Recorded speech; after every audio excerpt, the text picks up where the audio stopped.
There's a prevailing attitude that art doesn't matter in the real world. But the study of art can enhance our perception and our ability to translate to others what we see. Those skills are useful. Those skills can save lives. Doctors, nurses, and law enforcement agents can use painting, sculpture, and photography as tools to improve their visual acuity and communication skills, which are critical during investigations and emergencies. If you're treating an injury, investigating a crime scene, or trying to describe either of those things to a colleague, art can make you better at it. Here, imagine you're a seasoned cop or a dedicated doctor, but also imagine you're at a museum, and let's look at a painting. René Magritte's Time Transfixed of 1938 depicts a mysterious and complex interior that invites analysis not unlike that required of a patient's symptoms or the scene of a crime.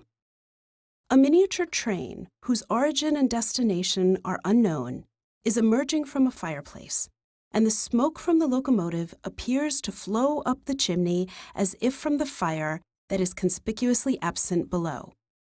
The eeriness of the scene is echoed in the empty living room, enhanced by wood-grain floors and decorative wall moldings to the right of the fireplace.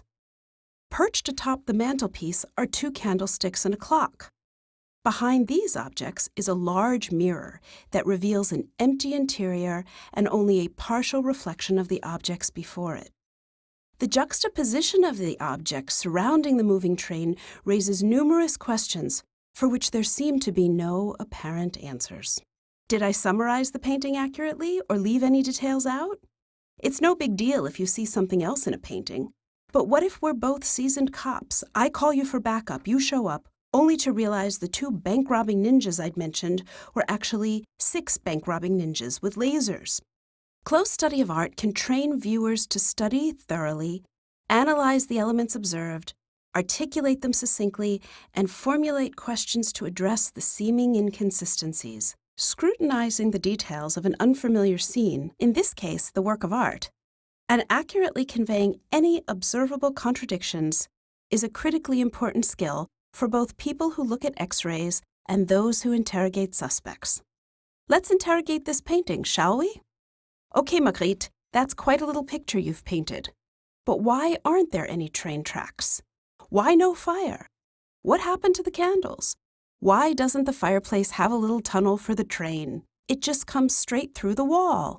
And the clock says it's about 1:45.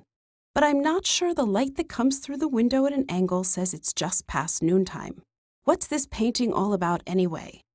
That's when you, my trusty partner, hold me back, then I leave. You get Magritte a cup of coffee and keep grilling him to see if this painting would hold up in court. Viewers can provide a more detailed and accurate description of a situation by articulating what is seen and what is not seen. This is particularly important in medicine.